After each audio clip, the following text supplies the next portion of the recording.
Selamat pagi, salam sehat untuk kita semua. Saya Agustina Siot dalam liputan berita pada pagi hari ini, pengalaman pembelajaran dalam masa pandemi COVID-19.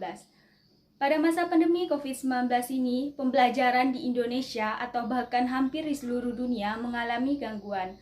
Mulai dari gangguan teknis pembelajaran sampai gangguan pada psikologis, guru, dan peserta didik. Nah, gangguan-gangguan ini tentu saja menimbulkan permasalahan baru dalam kehidupan. Tak terkecuali dengan dunia pembelajaran di sekolah. Semua kalang kabut sehingga terkesan tak siap menerima perubahan virus ini. Virus corona datang tiba-tiba saja menjangkiti manusia, termasuk menjangkiti dunia pendidikan di Indonesia. Selama wabah corona menjangkiti hampir di seluruh dunia, pembelajaran secara dalam, jaringan atau daring, dianggap menjadi solusi kegiatan belajar mengajar. Meski berbagai instansi pendidikan telah menyepakati. Cara ini menuai banyak kontroversi di masyarakat. Bagi tenaga pengajar, sistem pembelajaran daring hanya efektif untuk penugasan. Mereka menganggap untuk membuat siswa memahami materi, cara daring dinilai sulit.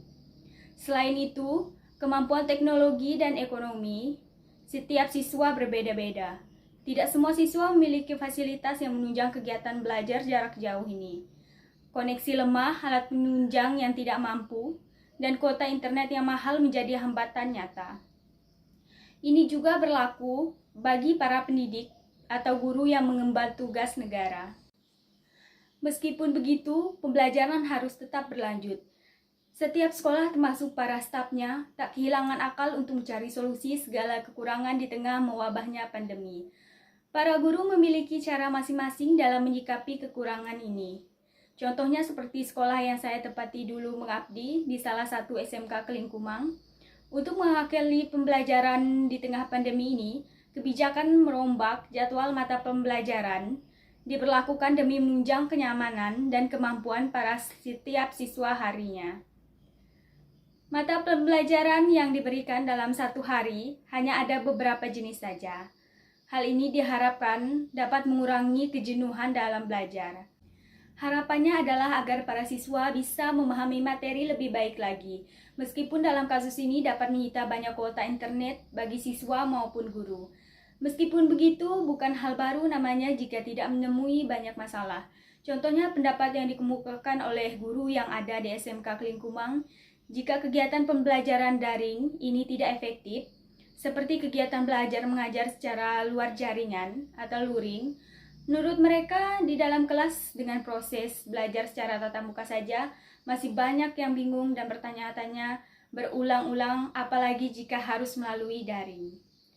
Pada kenyataan ini, internet sering lemah dan smartphone para siswa yang kadang tidak mampu. Memang beberapa materi harus dijelaskan secara langsung, jelasnya. Seperti itu pula yang saya rasakan dalam proses pembelajaran bahasa Indonesia khususnya kali ini, dengan materi debat.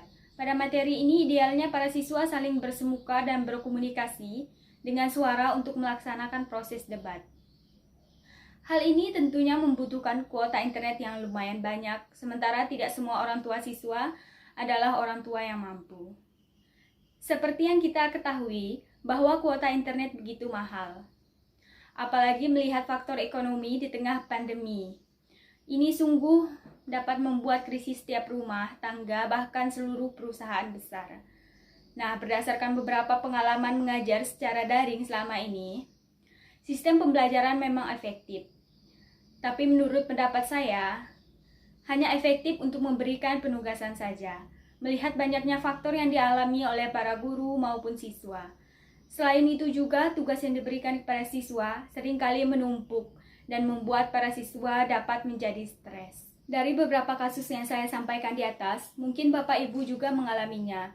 Tetapi ada juga kelebihan dari model daring yang kita lakukan sekarang ini. Contohnya, pembelajaran secara daring tidak ada kebutuhan fisik seperti ruang kelas. Guru dan murid dipermudah karena bisa belajar dan mengajar di mana saja dan kapan saja meskipun dalam jarak yang jauh. Bagi murid lebih luas dan dinamis mengatur waktu. Murid dapat belajar kapan saja, tentu saja hal tersebut bisa menguntungkan bagi murid yang tidak memungkinkan dan tidak punya banyak waktu untuk datang ke kelas secara fisik. Selain itu, pembelajaran daring atau sistem online internet membuat para murid untuk belajar mandiri. Murid dapat mengatur sendiri dalam melaksanakan tugas pembelajaran. Sebenarnya masih banyak kelebihan dan kekurangan di antara pembelajaran daring, online, dan pembelajaran tradisional tatap muka. Hal yang paling penting adalah kesadaran bersama, mulai dari guru, peserta didik, orang tua, dan masyarakat, untuk terus semangat belajar dan memotivasi diri untuk berubah menjadi lebih baik. Dan untuk pemerintah pusat, provinsi, dan kabupaten, terima kasih atas semua yang diberikan kepada kita semua. Sebagai masukan untuk semuanya, kita harus bersinergi menghadapi pandemi ini bersama-sama. Sesuai dengan identitas nasional Indonesia, gotong royong, usaha dan doa wajib kita lakukan demi pendidikan Indonesia yang maju dan beradab. Saya Agustina Siot, mohon pamit undur diri, salam sampai jumpa.